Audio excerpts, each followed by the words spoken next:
Time यानी समय इंसान के लिए सबसे मूल्यवान और सबसे दुर्लभ है। वैसे तो हर किसी के लिए एक दिन में 24 घंटे का ही समय होता है, लेकिन उन 24 घंटों में कौन कितना काम करेगा, कैसा परिणाम लाएगा, वो व्यक्ति की क्षमता पर निर्भर करता है। साथ ही निर्भर करता है उसके टाइम मैनेजमेंट पर। आपने देखा होगा कि कुछ लोग होते हैं जो एक ही समय में दूसरे की तुलना में अधिक कार्य पूरा कर लेते हैं। इसके पीछे कोई रहस्य नहीं है, कोई सीक्रेट नहीं, ये वे सही टाइम मैनेजमेंट द्वारा ही कर पाते हैं। 100 लोगों को पूछो, 80 मेरे पास टाइम नहीं है। ऐसे मिलते कि नहीं मिलते? आप ही अपने दोस्तों को कहते हो मेरे पास टाइम नहीं है, तो क्या किसी को कोई एक्स्ट्रा दिया हुआ है क्या? आपको भी 24 घंटे मिले, उसको भी 24 घंटे मिले। उसका कारण यह है कि उसको अपनी प्रायोरिटीज का पता नहीं है।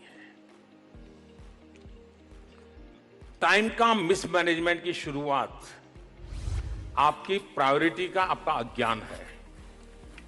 आपको पता होना चाहिए कि मेरे समय का सबसे अच्छा उपयोग किन किन चीजों में है और वो कौन सी चीजें हैं जो मैं समय को बर्बाद करता हूं।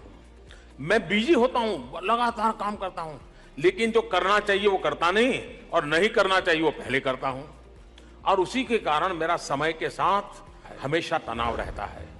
जब बहुत सारे कार्यों का दबाव एक साथ आकर इकट्ठा हो जाता है तो फिर उससे निपटना आसान नहीं होता। अरे बहुत काम पड़ा है, 24 घंटे इस मानसिकता के साथ जीना यानी हर समय व्यस्त और चिंतित रहना प्रभावी और फायदेमंद नहीं है। सलाह है कि एक टाइम टेबल तैयार कर आप निश्चित कर सकते हैं कि दिन भर के 24 घंटे का अधिकतम उपयोग कैसे किया जाए। जरूरी नहीं है कि एक ही टाइम टेबल 365 दिन काम आता है। समय के अनुसार फ्लेक्सिबिलिटी चाहिए, लचीलापन चाहिए कि चलो ठीक है, अब ये आ गया है तो कुछ समय यहां निकाल दूं, लेकिन मैं बाकी समय को एडजस्ट करूं। आपको खुद को लगना चाहिए, वरना अभी मैंने ये काम तय किया, मैं ये नहीं करूंगा, अभी मुझे होमवर्क करना है, मैं ये नहीं करूंगा। सहज लचीलापन के साथ, एनवायरमेंट के साथ हम कॉन्फ्लिक्ट किए बिना हम जिस माहौल में जी रहे हैं उस माहौल में मिनिमम कॉन्फ्लिक्ट आए। जीरो मैं नहीं कह सकता हूं, लेकिन मिनिमम कॉन्फ्लिक्ट आए। करूं या न करूं के बीच में संघर्ष नहीं होना चाहिए। अगर ये हम साइकी बना करके करते हैं तो आप देखिए कि आपकी दिनचर्या ठीक से चलेगी। टाइम टेबल बन जाने के बाद पूरी दृढ़ता से उस दिनचर्या का पालन करें। जिस काम के लिए जितना समय दिया है उस दौरान मन, शरीर और बुद्धि के सामंजस्य द्वारा पूरी तरह से उसी पर ध्यान केंद्रित रखें। शुरू में कुछ कठिनाई आ सकती है, लेकिन कुछ ही समय में टाइम टेबल का पालन करना आपके लिए सहज हो जाएगा और ये आसानी से आपकी दिनचर्या का हिस्सा बन जाएगा। डेली डायरी लिखने की आदत नहीं हो ऐसे बहुत लोग होंगे, जरूर नहीं, लेकिन एक टेम्पररी आप एक महीने के लिए लिखिए और महीने भर आप अपने लिए, किसी के लिए नहीं, और जरा भी छुपाए बिना आप लिखिए। रात को लिखिए कल क्या क्या करना है, वो एक डायरी अलग रखिए, उसको हाथ में लगाइए, लिख लिया। दूसरे दिन दूसरी डायरी सुबह लीजिए और जैसे जैसे करते जाएं लिखते जाइए, फिर रख दीजिए। रात को फिर वो डायरी निकालिए, कल क्या करूंगा लिख दीजिए। महीने भर दोनों डायरियों को अलग रखने दीजिए। एक महीने के बाद दोनों डायरियों को मैच कीजिए और रात को आपने क्या सोचा था, दिन भर क्या किया, आपको देखोगे 80% चीजें आपने वो की होगी जो आपने तय किया था उससे विपरीत होगी। आपको समझ आएगा, अरे मैं कैसा हूं, मैं तो बहुत बिजी था। किसी को पूछने की जरूरत नहीं है, आप ही अपने आप को एकदम से करेक्ट कर सकते हैं। और बड़ा सरल तरीका है, बड़ा सरल तरीका है। आप कल क्या करना है वो लिख लीजिए और क्या हुआ वो रात को फिर से लिख लीजिए। दोनों डायरी अलग रखिए, दोनों डायरियों को बार बार मत देखिए, एक महीने के बाद ही देखिए, आपके सारे सुधार अपने आप हो जाएंगे। आपके हाथों में जो समय है, टाइम मैनेजमेंट उसे व्यवस्थित और अनुकूलित करता है। साथ ही डायरी बनाए रखने से आप अपनी कमियों को पहचान पाएंगे, समय को बेहतर तरीके से समझ पाएंगे और सही समय पर समय बचाने के कदम उठा पाएंगे। टाइम मैनेजमेंट की बात तो हो गई, लेकिन समय बर्बाद करने से कैसे बचें? जहां तक टाइम मैनेजमेंट का सवाल है, आप अगर किसी से समय मांगे और वो ये कहे कि मैं बहुत बिजी हूं, मेरे पास इन दिनों समय नहीं है, तो आप लिख के रखिए वो झूठ बोलता है। मतलब उसको समय का उपयोग आता नहीं। ऐसा कभी नहीं हो सकता है अगर आप अपने समय के संबंध में जागरूक हो। आप में से बहुत कम लोग होंगे जिन्होंने सचमुच में अपने 24 घंटे की दिनचर्या का एटलीस्ट 1 वीक का एनालिसिस किया होगा। बहुत कम होंगे।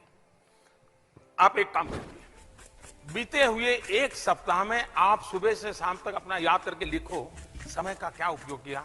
तो आपको ही पता नहीं होगा कि मैंने ये काम क्यों किया यार, मैं तो बेकार में समय बिगाड़ दिया। देखो मैं तो यहाँ खाली बैठा था, मैं तो ऐसे ही बातें कर रहा था, मैं ऐसे वो चीज को देखा करता था। आप तुरंत सोचेंगे नहीं ये 6 चीजें काम करूं, ये समय निकलेगा, यहां उपयोग करूंगा। टाइम मैनेजमेंट ये हमारे अपने हाथ की बात होती है।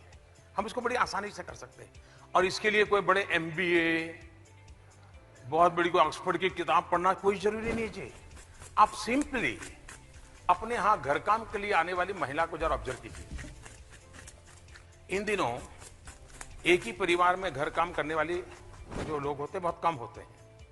वे 10-12 घरों में काम लेते हैं और उनको पता होता है कि इनके घर में 7 बजे बर्तन साफ करता है, उनके घर में 9 बजे बर्तन साफ करना होता है, उनके घर में 11 बजे कपड़े धोने होते हैं, उनके घर में 12 बजे किचन में जाना। आप देखेंगे साइकिल होगी, स्कूटी होगी, ट्रैफिक का सारा हिसाब किताब होगा, लेकिन बिल्कुल टाइम मैनेजमेंट उनका परफेक्ट होगा। वो 3-4 बजे तक जितने परिवारों में सेवा करती हैं या करता है वो बिल्कुल परफेक्ट टाइम मैनेजमेंट से करते हैं कि नहीं करते हैं। हमने ऑब्जर्व नहीं किया उसको। यानी जिसने स्कूल देखी नहीं है, क्लास देखा नहीं है, लेकिन उसको भी समझ है कि मेरे समय को मैं ऐसे बांटूं। और आपने देखा होगा किसी घर में अगर नहाने में देर हुई है, कपड़े धोने बाकी हैं, तो कह देती है कि ठीक है रखे रखो, कल साथ में धोऊंगी, आज नहीं धोऊंगी, मेरा समय तय है। होता है कि नहीं होता ऐसा? आपने ऑब्जर्व ही नहीं किया है। यही गड़बड़ है।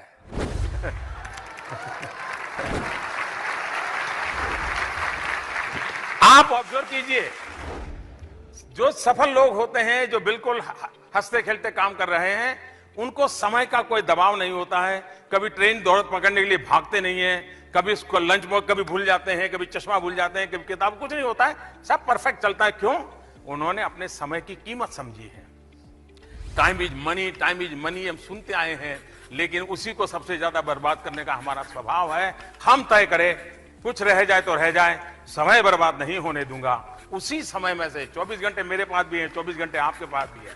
ईश्वर ने इसमें सामाजिक न्याय व्यवस्था की हुई है। अमीर से अमीर को भी 24 घंटे हैं, गरीब से गरीब को भी 24 घंटे है, और इसलिए उसका सर्वाधिक अच्छा उपयोग करने की आदत आसानी से बनाई जा सकती है। बिल्कुल सही। घड़ी के 24 घंटे तो सबके पास होते हैं, लेकिन एक दिन में प्रभावी समय हर एक के लिए अलग अलग होता है। टाइम मैनेजमेंट एबिलिटी मैनेजमेंट भी है, यानी कि ये अपने अंदर की क्षमताओं को निखार कर जीवन को गढ़ने का एक साधन भी है। टाइम मैनेजमेंट वो तरीका है जिससे हम लक्ष्यों को प्राप्त करने के साथ ही जीवन में संतुष्टि की मिठास भी घोल पाते हैं। उम्मीद करते हैं कि बताए गए इन टाइम मैनेजमेंट टिप्स और मंत्रास को आप जरूर अपनाएंगे और अपनी दिनचर्या पर बेहतर नियंत्रण हासिल करके दिखाएंगे।